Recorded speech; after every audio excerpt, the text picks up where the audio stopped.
Rafale को वक्त से पहले डिलीवर करने के साथ साथ फ्रांस की तरफ से अभी अपनी हैमर मिसाइल को भी भारत में जॉइंटली मैन्युफैक्चर करने का प्रस्ताव दिया जा रहा है।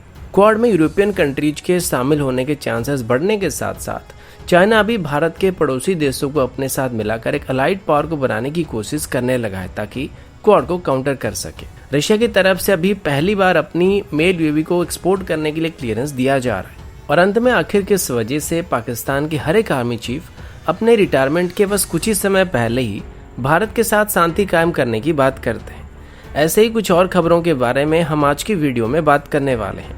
नमस्कार दोस्तों, मेरा नाम है अंशुमन नायक और आप सभी का बहुत बहुत स्वागत है इंडियन डिफेंस न्यूज के डिफेंस टॉक सीरीज में, जहां पर हम रोज नए नए डिफेंस अपडेट्स के बारे में बात करते हैं। तो चलिए देर न करते हुए आज की वीडियो शुरू करते हैं। आज की पहली अपडेट राफेल को लेकर है और आप सब जानते हैं कि अभी ऑफिशियली हमारे पास राफेल की पहली स्क्वाड्रन कंप्लीट हो चुका है और बहुत ही जल्द हमको एडिशनल राफेल की डिलीवरी होना शुरू होने वाली है। अब हिंदुस्तान टाइम्स की तरफ से दी गई रिपोर्ट के मुताबिक इसी महीने की 19 और 20 तारीख के बीच राफेल की एक और बैच को फ्रांस से भारत भेजा जाएगा। इसमें ज्यादा से ज्यादा 4 राफेल होने की उम्मीद किया जा रहा है और इनको आते ही हसीमा एयरबेस में शिफ्ट किया जाएगा ताकि वहां पर राफेल की दूसरी स्क्वाड्रन को तैयार किया जा सके। इस नए स्क्वाड्रन का नाम 101 फाल्कन्स ऑफ चैम रखा जाएगा और वैसे भी देखा जाए तो ये कंप्लीट नई स्क्वाड्रन नहीं बल्कि एक फेमस पुरानी स्क्वाड्रन है जिसको अभी रिस्ट्रक्चर किया जा रहा है। अभी से ही इंडियन एयरफोर्स की तरफ से नए स्क्वाड्रन को तैयार करने के लिए हसीमा एयरबेस में सभी इंफ्रास्ट्रक्चर को डेवलप करना शुरू कर दिया गया है और इसी महीने के अंत तक इसको कंप्लीट ऑपरेशनल करने का प्लान किया जा रहा है। अब नॉर्मली हमारे जो भी तनाव वाले सिचुएशन होते हैं पिछले कई सालों से वेस्ट साइड में होते आ रहे हैं, जिस वजह से हसीमा एयरबेस पिछले कई सालों से एक पीस टाइम लोकेशन बन चुका है। लेकिन अभी चाइना के साथ बढ़ रही तनाव की वजह से इसकी जरूरत आगे बढ़ने वाली है। अब अभी मई की एंड तक हमारे पास कुल मिलाकर 24 राफेल होने वाले हैं और इसके अलावा एडिशनल 7 और राफेल भी हमारे पास पहले से ही मौजूद है जो कि अभी फ्रांस में रखा गया और इनको अभी ट्रेनिंग के लिए इस्तेमाल किया जा रहा है। तो कुल मिलाकर अभी डसॉल्ट की तरफ से बस 5 ही राफेल को हमको डिलीवर करना बाकी है। इनिशियल इन सभी 36 राफेल को हमको अप्रैल 2022 तक डिलीवर करने का प्लान किया गया था, लेकिन अभी इसको काफी पहले ही इसी साल के अंदर डिलीवर कर दिया जाएगा। इसके अलावा फ्रांस की तरफ से अभी भारत के साथ मिलकर एक एरो इंजन को भी जॉइंटली बनाने का ऑफर दिया जा रहा है जिसे भारत आगे चल के अपनी एयरक्राफ्ट में इस्तेमाल कर सकता है और साथ ही हैमर मिसाइल की टेक्नोलॉजी को भी भारत के साथ शेयर करने की बात सामने आई है और इसे आगे चल के भारत में मैन्युफैक्चर करने का प्रस्ताव दिया जा रहा है। आप सब जानते होंगे कि हैमर मिसाइल राफेल की वेपन पैकेज का हिस्सा है और आप इसको स्पाइस 2000 कैटेगरी का मुनिशन कह सकते हैं। अब राफेल में स्पाइस का इस्तेमाल तो नहीं किया जा सकता है, जिस वजह से अगर हैमर मिसाइल को भारत में बनाया जाता है तो ये हमारे लिए बहुत ही पॉजिटिव पॉइंट होने वाली है। अगला अपडेट क्वाड और इंडो पैसिफिक को लेकर और अभी ग्लोबल टाइम की तरफ से इसी बात को लेकर चिंता जताया जा रहा है। पिछले कुछ दिनों से आपने देखा होगा यूरोपियन यूनियन नेशन की तरफ से अभी इंडो पैसिफिक रीजन में इंटरेस्ट दिखाना शुरू किया जा रहा है और वो अभी भारत के साथ मिलकर इंडो पैसिफिक रीजन में जॉइंट ऑपरेशन करना शुरू करना चाहते हैं। हाल ही में फ्रांस और यूके जैसे देश ये बात ऑफिशियली अनाउंस कर चुके हैं कि आगे चल के वो भारत के साथ मिलकर इंडियन ओशन रीजन में जॉइंट पेट्रोल करने वाले हैं। कुछ दिन पहले ही भारत और फ्रांस की नेवीज के बीच भी इसी रीजन में ठीक इसी तरीके की जॉइंट एक्सरसाइज को कंडक्ट किया गया था, लेकिन इंडियन ओशन रीजन के अलावा यूरोपियन नेशन की जो नेवी है उनका इंडो पैसिफिक रीजन में आना चाइना के लिए अभी चैलेंज को क्रिएट कर रहा है, क्योंकि जो भी यूरोपियन नेशन की नेवी अभी इस रीजन में आ रही है वो सीधे क्वाड के साथ मिलकर ऑपरेट करने वाली है।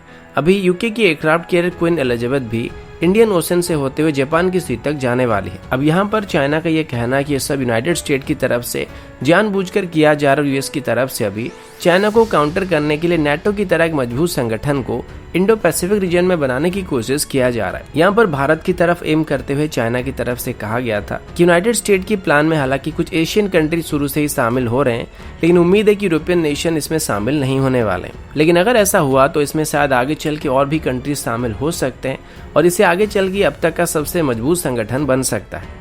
यूरोपियन यूनियन में ब्रिटेन और फ्रांस के अलावा जर्मनी भी अभी अपनी पर्सनल इंटरेस्ट की वजह से इसमें शामिल होने की कोशिश कर रहा है, जिस वजह से चाइना अब इसको काउंटर करने के लिए इसी रीजन में अपनी एक नई अलाइड संगठन को बनाने की कोशिश करने लगा है, जिसमें हाल ही में ही चाइना की तरफ से बेमतलब से बांग्लादेश को क्वाड में शामिल ना होने के लिए कहा गया था और एक तरीके से धमकी भी दिया गया था। बदले में वो बांग्लादेश के साथ एक मिलिट्री अलायंस को बनने का प्रपोजल दे रहे थे और इसके साथ अभी ये भी सुनने को मिल रहा है कि चाइना अभी श्रीलंका को भी अपने तरफ करने की कोशिश कर रहा है। यानी कि कुल मिलाकर क्वाड को काउंटर करने के लिए चाइना अभी इंडियन ओशन रीजन में अपनी एक अलाइड फोर्स को बनाने की कोशिश कर रहा है। उसमें ज्यादातर अभी भारत के पड़ोसी देश होने की उम्मीद किया जा रहा है।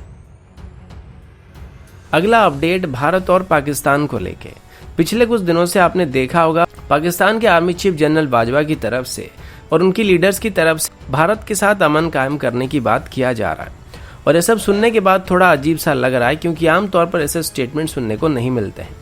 जैसे कि करस की तरफ से पहले मैसेज करना और पाकिस्तान की तरफ से अमन की बात करना, ये सब असंभव की कैटेगरी में आता है। लेकिन अगर आप हिस्ट्री को देखेंगे तो आपको अंदाजा लग जाएगा कि जिस तरीके से तूफान से पहले एक अजीब सी शांति का माहौल रहता है, ये भी बिल्कुल वैसा ही माहौल है। क्योंकि अभी तक कई बार ऐसा हुआ है जहां पर पाकिस्तान की जनरल्स की तरफ से भारत के साथ शांति कायम करने की बात की गई थी और हर बार उसके बाद जंग हुआ है। और आखिरी वाला परवेज मुशर्रफ के दौरान हुआ था। और अभी तक भारत और पाकिस्तान के बीच कुल मिलाकर 114 बार बायलैटरल डिस्कशन हो चुकी है, जिसमें से 52 बार तो 2003 से 2007 के बीच हुआ था, जब परवेज मुशर्रफ सत्ता में थे। देखा जाए तो जितने भी पाकिस्तानी जनरल्स रहे उनमें से ज्यादातर अपनी पूरी सर्विस के दौरान भारत के साथ दुश्मनी निभाने की कोशिश करते हैं और उनकी गवर्नमेंट या उनकी पीएम के कान भरते रहते हैं। और एक बार को अगर उनकी सरकार भी भारत के साथ शांति कायम करने की कोशिश कर और बातचीत करना शुरू करे तो ये बीच से उनके टांग खींचने की कोशिश करते हैं। और इसका सबसे बढ़िया वाला एग्जाम्पल 1999 के दौरान हुआ था। लेकिन जैसे ही रिटायरमेंट का वक्त आता है उनके अंदर सद्बुद्धि जागने लगता है और वो अमन की बात करने लगते हैं। और पास्ट में भी जो मुशर्रफ थे वो 1999 के मेन खलनायक थे। वो खुद 2003 से 2007 के बीच भारत के साथ शांति कायम करने की कोशिश कर रहे थे।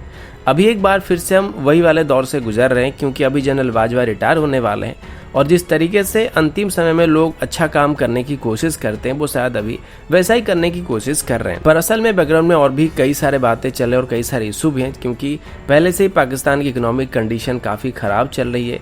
जनरल बाजवा के कार्यकाल के दौरान ही IMF से पाकिस्तान की तरफ से कई बार बेल आउट पैकेज लिया जा चुका है।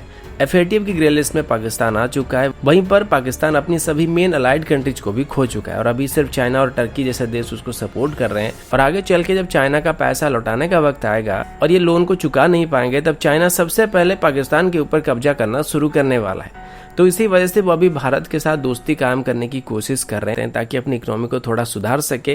लेकिन जैसे ही इनके अंदर थोड़ा बहुत स्ट्रेंथ वापस आएगा और पाकिस्तान का कोई नया आर्मी चीफ आएगा तो ये अपने ट्रैक पर वापस आने वाले हैं। अगला अपडेट ड्रोन्स को लेके है। आप सबको पता होगा कि आज के दौर में ड्रोन्स बैटलफील्ड के दौरान कितने काम आते हैं। इनको सिचुएशनल अवेयरनेस को बेहतर बनाने से लेके दुश्मन पर स्ट्राइक करने के लिए भी इस्तेमाल किया जा सकता है। अब अभी अगर पूरे दुनिया भर की टॉप आर्म एक्सपोर्टर्स की बात करें तो उसमें यूनाइटेड स्टेट, रशिया, चाइना और इजराइल जैसे देश होते हैं। लेकिन 20th सेंचुरी के बाद से धीरे धीरे रशिया टेक्नोलॉजी के मामले में इन सभी से पीछे पड़ने लगा था और अभी चाइना धीरे धीरे रशिया को रिप्लेस करने लगा है। और ड्रोन्स की बात करें तो रशिया इन सभी के मुकाबले काफी पीछे चल रहा है। लेकिन अभी पहली बार रशिया की तरफ से ड्रोन्स की सेगमेंट में आगे आके कुछ बेहतर करने की कोशिश किया जा रहा है। और हाल ही में रशिया की तरफ से म्यांमार को अपनी ओरलान 10 सर्वेलेंस ड्रोन को सप्लाई करने के लिए ऑर्डर को हासिल किया गया। ओरलान 10 की बात करें तो इसके अलावा रशिया की तरफ से अभी लैंसेट सीरीज और हंटर सीरीज के ड्रोन्स को भी बनाया जा रहा है, जिसमें हर एक सीरीज में कई तरह के ड्रोन्स होते हैं जिनको सर्वेलेंस से लेके आर्म्ड ऑपरेशन में इस्तेमाल किया जा सकता है। और ये सभी ड्रोन्स की डेवलपमेंट अलग अलग स्टेज में चल रही है। अब अगर रशिया की ओरियन ई ड्रोन की बात करें तो हालांकि अभी तक इसकी सिर्फ अनआर्म्ड वेरिएंट की बात चल रही है, लेकिन इसको इसी साल के अंदर ही आर्म्ड ड्रोन में कन्वर्ट करने की कोशिश किया जा रहा है और 2021 के अंदर इसकी पहली वेपन ट्रायल को भी कंडक्ट किया जाएगा। और इसको आगे चल के रशिया की तरफ से यूनाइटेड स्टेट की प्रेडेटर, इजराइल की हेरॉन और चाइना की विंगलोंग 2 जैसे ड्रोन के साथ कम्पीट करने के लिए डेवलप किया जा रहा है। और इसको अभी रशिया एक्सपोर्ट करने के लिए भी क्लियर करने वाला है। ये एक मेल ड्रोन होने वाला है जिसका मैक्सिमम स्पीड लगभग 200 किलोमीटर प्रति घंटे तक होने वाला है और लगातार ये 24 घंटे तक उड़ान भर सकता है। इसको मल्टीपल मिशन में इस्तेमाल किया जा सकता है, चाहे वो रिकॉन मिशन हो या फिर इलेक्ट्रॉनिक वॉरफेयर मिशन हो, और लगभग हर तरीके की मिशन में इसको इस्तेमाल किया जा सकता है। अगला अपडेट इजराइल और पैलेस्टीन को लेके है। आप सभी जानते हैं कि इजराइल और पैलेस्टीन के बीच अभी जंग जैसे हालात हो चुके हैं और इसको लेके अभी अलग अलग देशों की तरफ से अलग अलग तरह की ओपिनियन दिया जा रहा है। जैसे कि भारत की तरफ से अभी तक न्यूट्रल रिस्पांस दिया जा रहा है और इजराइल के साथ बहुत ही अच्छे रिलेशन होने के बाद भी भारत की तरफ से अभी तक इसमें खुलकर इजराइल का सपोर्ट नहीं किया गया। दूसरे तरफ टर्की और पाकिस्तान जैसे देश जो है वो इजराइल का सीधा विरोध कर रहे हैं और पाकिस्तान की तरफ से तो इजराइल के ऊपर मिसाइल स्ट्राइक करने का डिमांड किया जा रहा है। भले ही उनकी मिसाइल में इतनी रेंज नहीं है कि वो इजराइल के ऊपर स्ट्राइक कर पाएंगे। वो बात अलग है कि अगर इसको ईरान तक कोरियर करके वहां से इसको फायर किया जाता है तो हो सकता है इजराइल इसके रेंज में आ जाएगा, लेकिन उसके बाद इजराइल इनका क्या करने वाला है इसकी कोई गारंटी नहीं है। पर इसी बीच हमारे इधर मौजूद कुछ सुअर लोग इजराइल का विरोध करना शुरू कर चुके हैं और आपको अंदाजा हो गया होगा कि ये कहां से हो सकते हैं। पिछले कई दिनों से कश्मीर वैली एकदम शांत था क्योंकि बॉर्डर पार से कोई भी हथियार इस पार नहीं आ पा रहा था, तो जितने भी अंडरग्राउंड सुअर इस तरह मौजूद थे वो खुलकर कुछ भी नहीं कर पा रहे। लेकिन ये लोग अभी मोर्चा निकालकर इजराइल का झंडा जलाना, बेंजामिन नेतन्याहू की फोटो में खड़ा होना, इस तरह की हरकत कर रहे हैं। और इसी बात को लेकर अभी जम्मू एंड कश्मीर की पुलिस डिपार्टमेंट की तरफ से बताया गया है कि वैली में अभी शांति कायम करने की पूरी कोशिश किया जाएगा और किसी प्रकार की वायलेंस को स्ट्रांगली कंडेम किया जाएगा, क्योंकि फलस्तीन में तो जंग की वजह से हालत खराब है। पर यहाँ पर ये जो सुअर लोग हैं ये आम लोगों के साथ मिलकर मोर्चा वोर्चा निकालेंगे और फिर पीछे से पत्थर फेंकना चालू कर देंगे। फिर इतने दिनों से जो शांति वाला माहौल बना हुआ है इसको तोड़ने की कोशिश करेंगे। तो दोस्तों अभी के लिए इतना ही, मिलता हूँ आपसे अगले वीडियो में, तब तक के लिए जय हिंद, वंदे मातरम।